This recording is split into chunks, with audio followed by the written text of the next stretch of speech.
So listen, I don't know if I've mentioned this before or not, but if I haven't, here it is. If I have, my apologies for the repeat. You know, writing, almost everything that we do in life is very much like a relationship. So you look at a video, maybe the first 5-10 minutes, it seems somewhat interesting, and out of the 5-10 minutes that you're listening or watching, something just jumps out. For whatever the reasons are, you feel connected to that one segment or topic, okay? Now, if you don't have very much time or patience, if you don't have very many toolboxes, good morning, Abi. How are you? It's good to see you.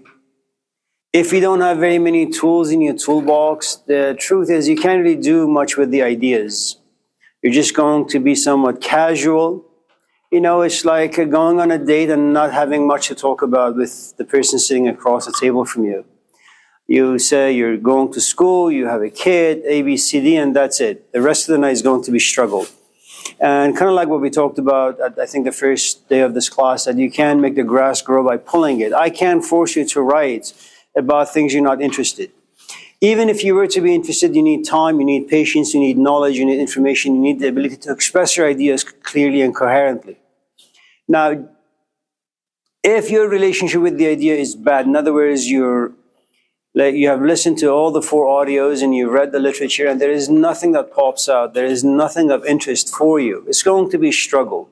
And so instead of writing maybe 5 pages, you're just going to write a paragraph. So the richer your relationship, the more you're going to write. And it has nothing to do with what I say. It has nothing to do even with what you say. Your interest will simply carry you. Okay, just to clarify, so I must have read something wrong. Abi, just you.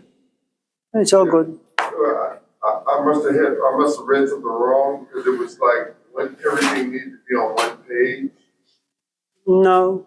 Okay. I mean, 20 pages would be good, but, okay. You know, if you can't do 20, do 15. Yeah, because I was like, this is going to be hard. Yeah, if you can't do 15, do 10.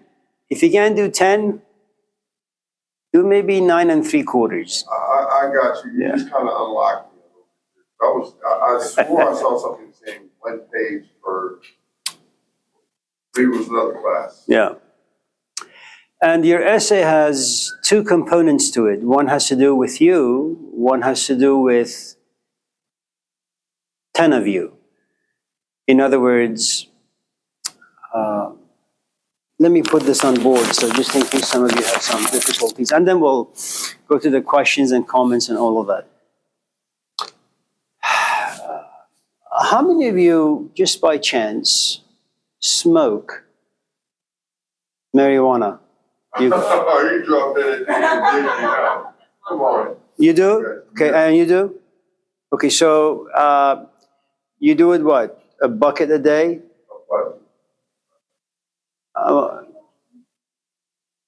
You know, they say they smoke pot. Oh, they smoke like pot? Yeah, sure, whatever. No, you know what? I'm gonna break the seal on that one. I think it needs to be broken. I got an L4, L5, and C1. So I used to take Oxycontin. Okay. You know, the heavy stuff. So okay. Now I switched off the heavy stuff to this. All right. And it's only as needed. Okay. For me. Now, medical usage aside, in other words, if you have migraine, if you have cancer, if you have some particular sickness that there is no simple cure and you have to appeal ultimately to these drugs, that's a different story. If on the other hand, it's part of the culture these days now. So you do it because you're bored, you do it because it's fun, you do it because of peer pressure. But all that aside, let's just say that you were 10, okay, and a friend introduced you to, say, smoking, and the experiment gave you some pleasure, and then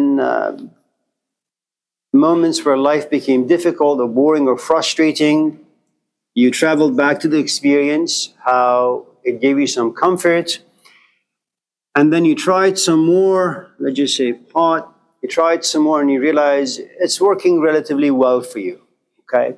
And so now you're 22, or let's just say 23. So for the past, say, 13 years or so, this is what you do on a daily basis. Let's say you do it 3 times a day, Okay? Now, let's just say this can be categorized as sort of an addiction, that every time life becomes problematic, you find a wrinkle in life, and you can't really solve it through reason, rationality, by looking at an event properly, examining it, and then coming to a solution. You kind of become like an ostrich.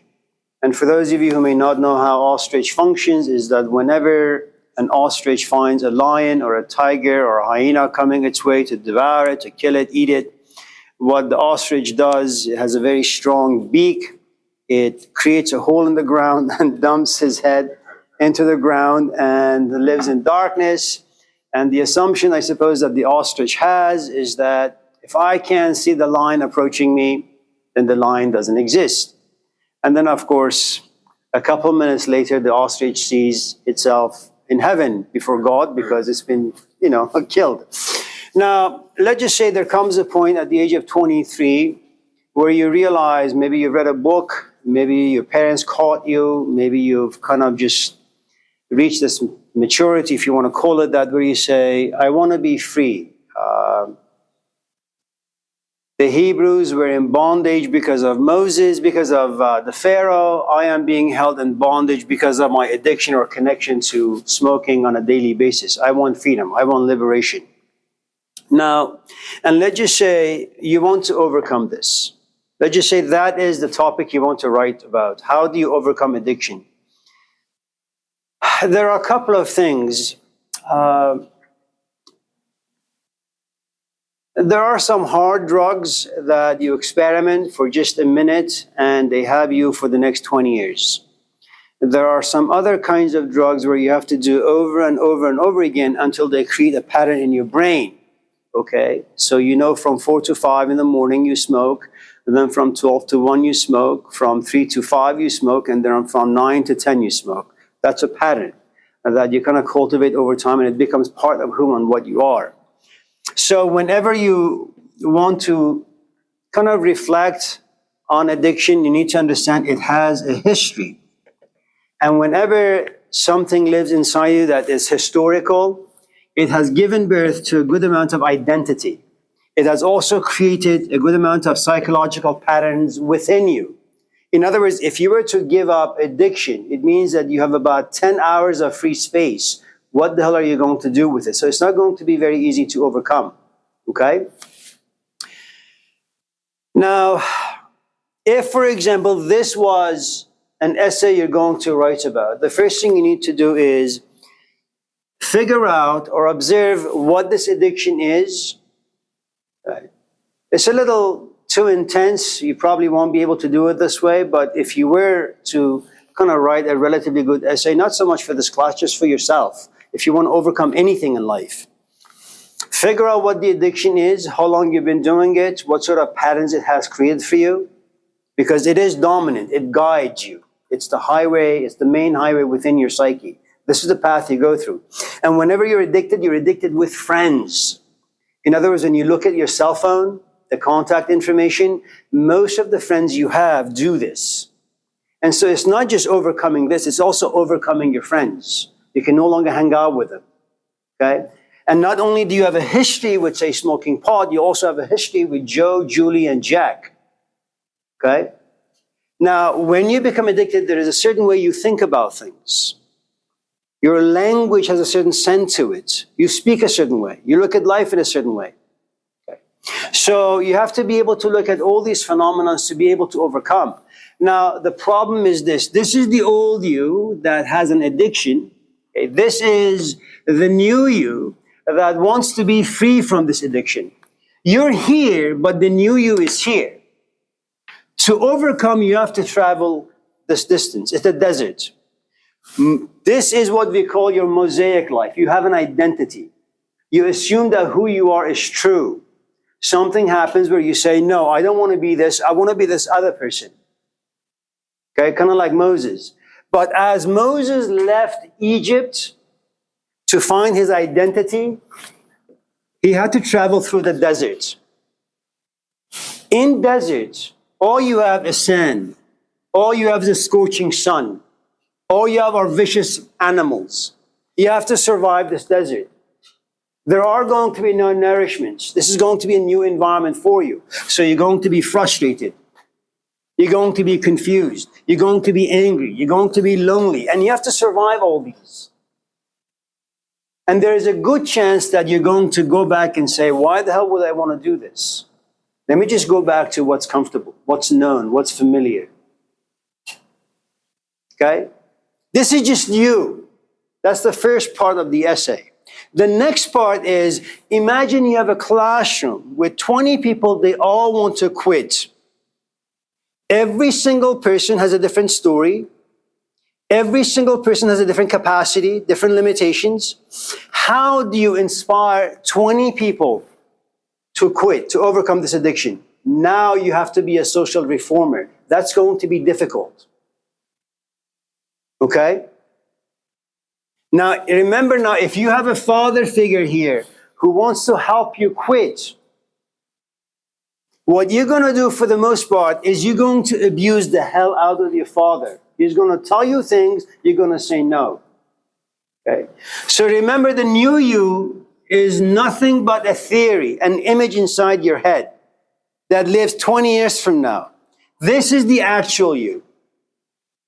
So when you write an essay, most of it is going to be kind of flowery. You're going to use nice language. You're going to assume that just because you think about something, you can actually accomplish it or do it. And that's usually not the case. And for those of you in this class who have ever been in a situation where you had to overcome something, whether you fell in love and it didn't work out and now you're grief-stricken, you sit in your room and intellectually, yes, you know, this too shall pass. You know, there are like 5 or 8 billion people on this planet. There are other guys around, other gals around, you know. But experience has revealed that, yes, intellectually you may know the answers to all this stuff, but you're stuck. Okay?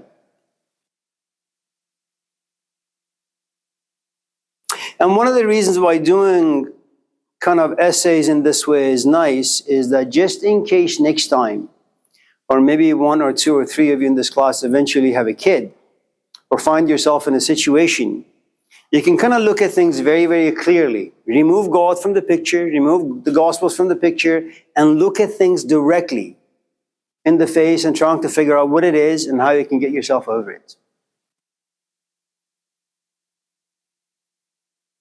Is this a bit more clear as to how your essays should be? Remember, this is going to take you about a few lifetimes. So, you know, don't be in a rush. Don't be too hard on yourself.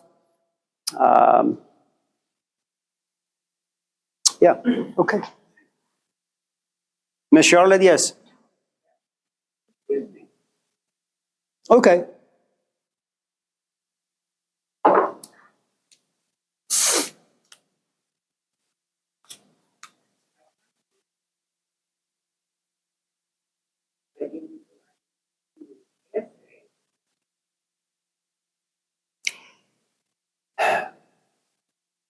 What is it that a therapist does when you go to his or her office? First, you go there, you're shy, you're reserved, you don't trust, and you have to just chit-chat with your therapist for, I don't know, maybe 6 months, maybe 7 months, and every hour is going to cost you about $150. Okay? And then after 6 or 7 months, I'm not quite sure how it happens, all of a sudden you look at this person, and you share with them something you have held within as a secret for a long, long time. Now, in the past, you have told others your secrets, but they became gossip.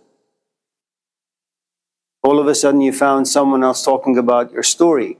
And then your trust factor even went lower, okay? Now, as you walk out of the therapist's office, you doubt yourself. You kind of become angry with yourself for having revealed, exposed too much of yourself to this new person you hardly know. And they're not your friend. They're there to take your money, listen to you. And then after an hour, while you're just crying, he says, I'm sorry, stop crying. You need to leave now. I have another patient coming in. And so you go in the next time, but you're not going to expose yourself. You're more self-contained, more than before. because they have access to you now and you want to close off that access. You don't want them to see you. But you realize after 5 or 6 or 7 months that they are in fact very trustworthy. So you tell them a bit more about yourself to the point where you keep telling them things. And as you tell them things, they simply sit back and listen. Once in a while they ask you questions, and those questions push you back in time. You know, was your father this way? Was your mother this way? Was your husband this way? Were your kids this way? And all of a sudden you realize the way you feel today is because of the things that happened to you 20 years ago. And in order to move forward, you have to understand the past. And that's going to be difficult because the past, for the most part, does not desire to be understood. It's far too painful. Okay? It's one thing to see the past, okay? And then you're going to have trauma coming your way. And with trauma, you're going to have emotions you haven't seen before. And you have no idea what to do with the newfound emotions. Okay? And you're going to find yourself paralyzed with these emotions. Okay? Now, the problem with emotions and the way they make you feel is that your intellect, it shuts down. Your intellect is your Messiah, your Jesus Christ. It wants to come down and figure out what the hell is going on, but you can't. You're far too consumed with emotions. You're sad, you're angry, you're pissed off, you're regretful, you're remorseful, all that stuff. And you need to take some time for the storm to pass. Right? And then no one knows when it's going to pass. Maybe you'll come to realize it's far too devastating.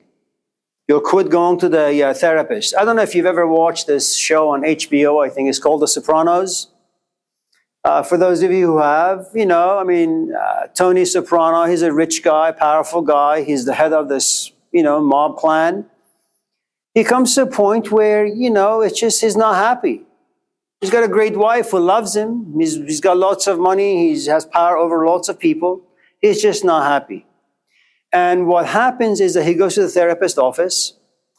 And once in a while, this woman tells him, his therapist, that, you know, he is the way he is because of his mother. But you can't talk negatively about your mother. That's not the Italian culture. So he gets really, really upset and he storms out of her office because he doesn't know what to do with this new information, that he is this way. He is angry. He is depressed because of his mother, because of his father. And in your culture, my culture, no, you don't speak badly about your parents. You always respect them, treat them with honor. But for the first time, you have this newfound information. You know, your life sucks. Your life is devastating because of your parents. What do you do with this? You know? And so you wait and you wait and you wait for the storm to pass, and eventually it does. No one knows when or how, but it passes. And then what happens is someone sees you and says, oh, Miss Charlotte, you look happy today. For the past 20 years, you looked miserable. But today, for some strange reason, you look all sunny. What's the story? Now, because this is a new identity, you're not really familiar with this new version of Miss Charlotte who's happy, not gloomy. You know, you try to kind of explain, but your language fails you because you haven't really thought about expressing this new version of you. So it creates more confusion for your friends. And so what you say is, instead of maybe speaking about who Miss Charlotte is now, maybe I should just write it out. But you see, writing is like a movie script. You can't just jump from one scene to another if they're not connected. It has to be coherent. It has to relate well, mesh well. And then you realize you're not really clear as to what it is you want to write. And you write, you trash, you write, you trash, you write, you like, but you realize it's disjointed, disconnected. You try again. And then you spend a few years writing. And then it becomes a little too difficult. You just go back out there and you talk about it with your friends. And little by little, you have the proper tools to express. And then your friends say to you, you know, I'm going through what you were going through. You've overcome it. I'm still in it. What should I do? Can you write me your life story? And then you sit and write. And now after 20, 30 years of thinking about it, you know, talking about it, feeling about it, you sit and you write. And now your writing is a gem. It's beautiful.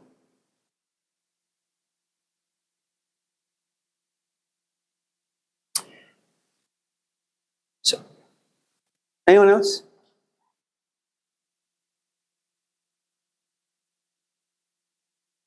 Anything?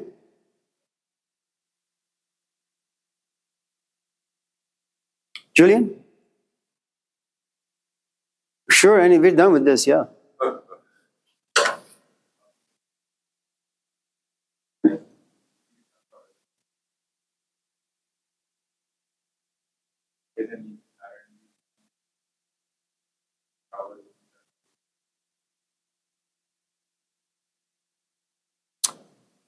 Okay.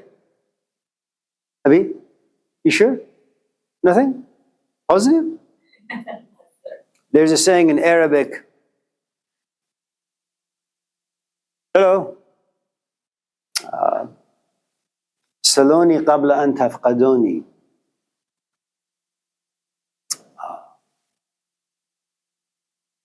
There was a movie that came out some years ago. It's called Powder. It's a really, really good movie. It's about this kid who was abandoned by his father because his mom had died. She was pregnant with him. Thunder strikes. She dies. He's saved.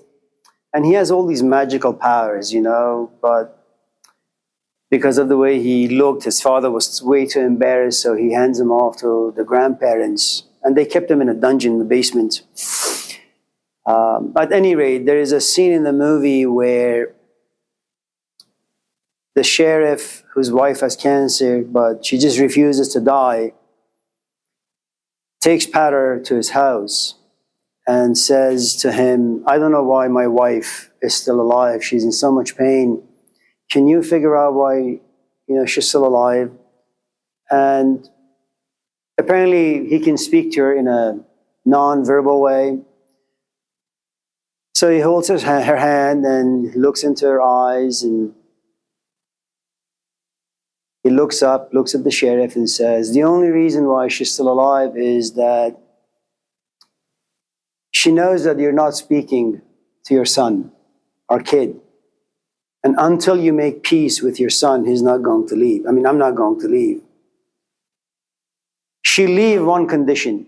Promise her right now that when you see your son, you'll hug, you'll embrace, you'll talk, father and son relationship. And he's, okay. And then she dies. Saloni qabla an tabqadoni. In other words, had the wife passed away a day earlier, the father and the son would have never come together. If that's a little too abstract, if there is anything that you guys want to talk about, sometimes questions are inspired by some of the things that we talk about. Sometimes you just sit there and you find yourself in a certain mood, and we can talk about, moods and feelings and emotions later on. So just in case you're inspired to just raise your hand and ask a question, feel free to do so. It's okay. It doesn't have to be related to anything that we've talked about or the topic for this class, human values, ethics. So just feel free. Any questions or comments before we do religion? Comments? Well, forget comments. I don't really like comments. When someone says, I will face it. okay, Let's learn now.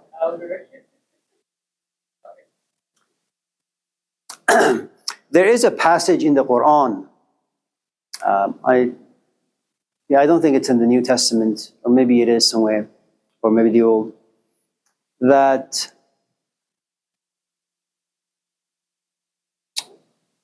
the best book you could ever read or the best movie you could ever watch. Of course, sacred texts don't talk about movies because there are no movies, but the best book you could ever read is the book of nature. And the book of nature, yeah, you're not going to learn anything by reading the Bible. It's not going to do much. But what you can do is you can walk around Oakland, pay attention to all the things that you see, especially if you have a daughter or a child, and you ask yourself, well, the Bible is not going to help my daughter or my son in Oakland, okay? I live in a neighborhood where there are drugs, violence, pornography, people who look bad, taste bad, smell bad. You don't need God for that. You don't need Jesus Christ for that. You just need powers of observation, which you certainly have. And then you have to ask yourself, okay, how can I protect my daughter or from my son or myself or my marriage from this nonsense? Maybe I should move to Montclair. But rent in downtown Oakland is $2,000. Montclair is about $6,000. Can I afford it? Is that a yes or a no? That's a book you need to read. And so the point I'm trying to make is that if you're able to think well about things, at least mature enough to be able to think, have this grinder called the brain that is able to process things well, almost everything is a movie from which you can watch and learn from. So, yeah. But for those of you in this class who like movies, send me an email. I'll send you a list. Yeah. Anyone else before we... And Yame? And then Biflu. Yeah. I'm wondering, I'm having a bit of an issue. One theme for the video, Okay, pick two themes. and then it asks you a question about how we can apply them in practice. Yes. So, It's right here.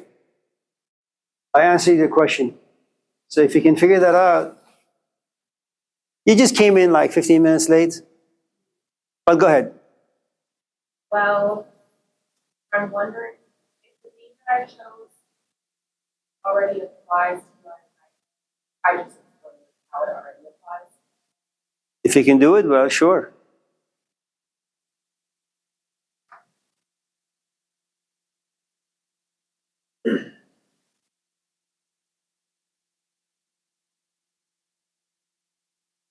You know, Jean-Jacques Rousseau was, I think, a 16th century romantic philosopher.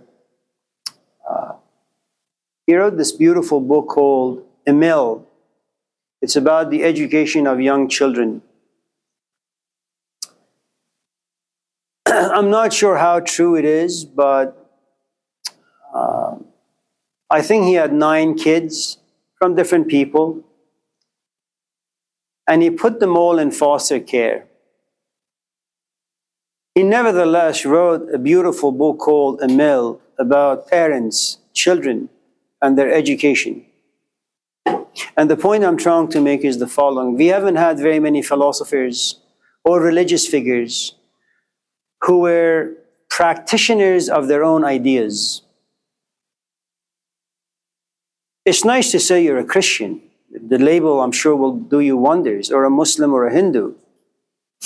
You know, I think it's great for the Dalai Lama to come on the stage and say he's a Buddhist. I mean, you know, he's an 80-some-year-old man. He's still alive, right? Yeah. But you see what is missing from his resume, unlike the Buddha, is that the Buddha knew who his parents were. He lived in Nepal. He knew his country. He knew his city. He knew his people. He was also very rich. He was a prince. He was also married. He also had a son. So you're talking about a young kid who was fully attached, consumed by his culture and tradition and his life. Dalai Lama has none of those things. What Dalai Lama has is what they call plagiarism. In other words, he was quickly taken from Nepal at the age of 2, put in a very protective environment. He never perhaps, he doesn't know what marriage is. He doesn't know the attachments and the emotions that are created by and through marriage. He doesn't know what it means to be a father. He doesn't know what it means to have parents who love you. There is no struggle in that department for him. But what he does do really well is read the scriptures, come on the stage and talk. You know, so your essays basically really fall into 2 departments, depending on how much of a freak of a nature you are, in the sense that some people are just able to think really, really well from a very young age, you know. And so you're able to string words together and you get an A in your classes because of that particular talent. But it doesn't mean you can apply what you write about. Their application is far, far, far away from you. You know, Karl Marx despite all the wonderful things that he had said. You know, he had a daughter who was 2 years old who died. And his wife, Jenny, begged him to go out there, get some money to find the coffin. He says, no, I'm far too busy writing.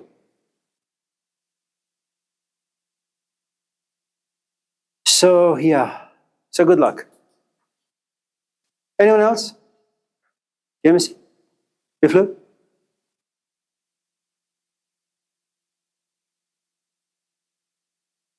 I think it's blue, though. Sorry? If you're gonna get the blue. He just said he didn't have anything. I was touching. Okay. Yeah, Jameson. So, are you a tough grader? Like paper? Out of the right?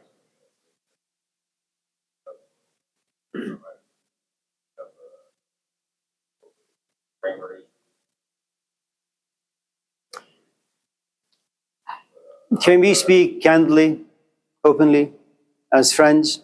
I mean, we are not, but let's just say that we are. Even though you brought me coffee. And I'm forever grateful to you.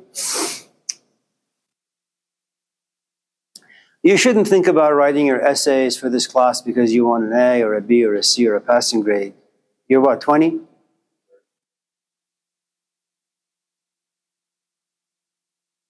What kind of shampoo you use?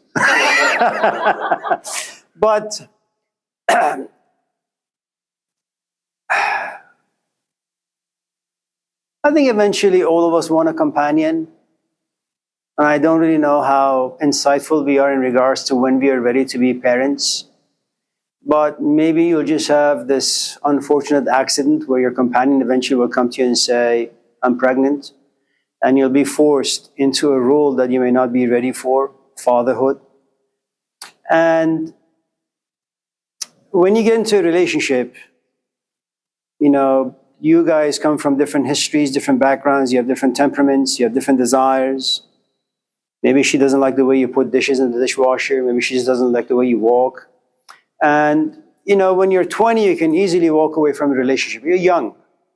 You can recover very quickly. But as you approach, you know, late 30s, it's not going to be very easy. You know, and because certain biological factors are removed from you, you know, you have less patience, you have less tolerance for things. And you want to kind of build your resume from this age, which means that if you have a companion, there's going to come a time where she wants a meaningful conversation. Even if she was to be a bimbo, the moment you have a child, I mean, the world is a dangerous place. You want to sit your kid down and talk to them about the dangerousness of existence. And you need to be able to kind of speak well, think well, be able to observe things well. So, you know, I don't know much about your history and I don't really much care for it, but imagine this is like day one for you. And eventually you want to be in a relationship because loneliness is tough and it sucks. And because you want to save yourself frustration of being lonely and pathetic. You certainly don't want to be medicated. You know, you don't want to go to Kaiser all by yourself. You don't want to buy plants or walk your dog because you're far too a savage for anyone to be around you. You know, write your essays because you want to eventually be able to speak well and think well. And hopefully have a child one day. Whatever fear is, you know, just write. I'm the only one reading your essay, man. Am I tough? No. We have a saying in Persian, not Arabic, Persian, that when water is over your head, in other words, when you've drowned, whether you have an inch of water above you, or a foot, or 50 feet, it's irrelevant. You're dead. You know.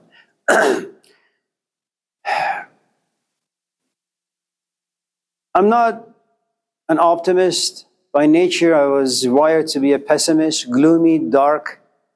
And so when I look at people, I see water above their head. In other words, they're dead already. Okay? And so in this culture, chance of survival, almost zero. You know, it's not like 100 years ago where your parents were around, where communities were close-knit. You have nobody, man. Drugs are everywhere, alcohol is everywhere, porn is everywhere, loneliness, depression are everywhere. It's very difficult to survive. So life is going to, you're going to fail life. I don't want to be another obstacle on your path.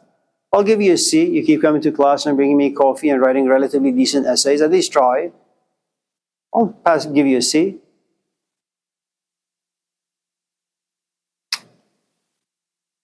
Yeah. I'll give you a C. Just give me money every week. We're good to go. Anyone else? Just joking. Come on. Religion. Your question is really, really good because we have been kind of religious-minded animals for the past, I don't know. It's only been maybe about 60, 70 years that religion has been pushed into the footnotes of life. Do you guys want to really talk about this? It's because it's amazing for me to hear someone who actually has religious thoughts of others. Okay.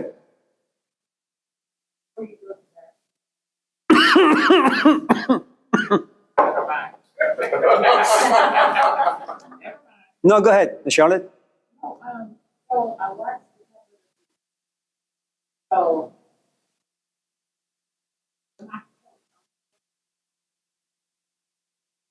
Yes. Just pick something that you like.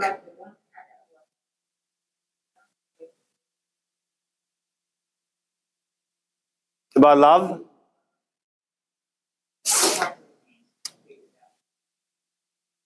Yeah. I'm sorry? I thought we did not have to write it. You don't have to, but I suppose you can. I'm very easygoing. You can if you want to. Instead of listening to a 30-minute audio, you can listen to like a 10-minute audio. Allahu Akbar. Why this is so difficult? Just write something. And it's fine, right? So Yeah. It's okay. You're going to be there for the next 60 years. Now, it's not going to end with this class. Didn't begin with it. So instead of going all the way back to, and I wouldn't know really where to start, if we should start in Egypt.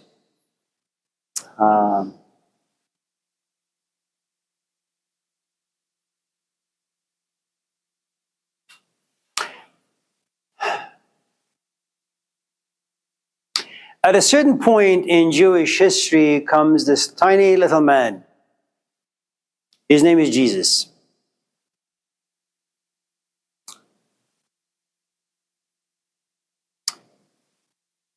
For those of you who enjoy reading stories about some heroes that humanity has produced, Jesus is certainly one of them.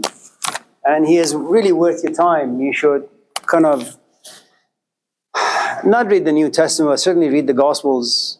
And of course, the Gospel of Mark is about 40 years after the death of Jesus. So it was written by someone who had never seen him. The Gospel of Matthew is about 60 years. The Gospel of Luke is about 60, 70 years. The Gospel of John is about 90 years. And the Gospel of Judas is about 120 years, and so on and so forth. And it took about 400 years for these books to be collected, the 27 books of the New Testament.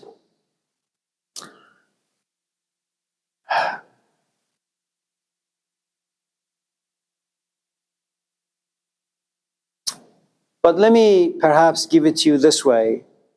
I'm not going to talk about Buddhism or Hinduism or Islam or Judaism because that's not the American culture or religious tradition. It's Christianity, came from Europe. Imagine that you live some 2,000 years ago. Women have a very specific role. They simply have children. They take care of them. They cook, they clean. They are the glue to the society. Men go out there, they work.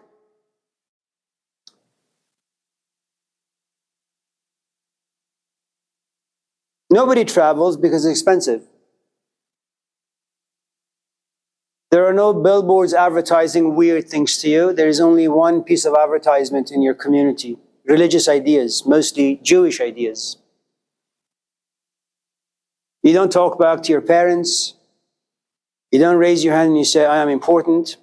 You don't whine, you don't cry, there are no therapists. Whenever you want to complain, you bite your tongue.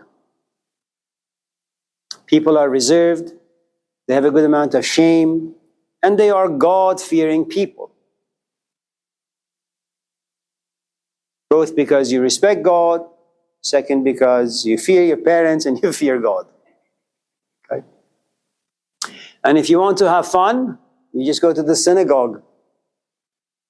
Conversations, it's religious and social and political. Because Moses is a religious, social, and political figure. He's not like Jesus just simply telling you, the kingdom of God lives inside you. You know, forget the stuff that lives outside. Just go within. Cleanse your soul. That's not what Moses does. So you have a kid.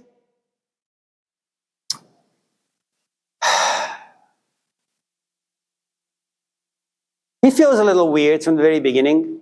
He has certain powers. For those of you who've read the infancy gospels, he was a relatively naughty kid doing awful things with his powers to children his own age. But at any event, at the age of 12, he looks at his parents and he says, no, you know, I have this feeling, I have this calling. I don't want to go to school and I don't want to go to the church or synagogue.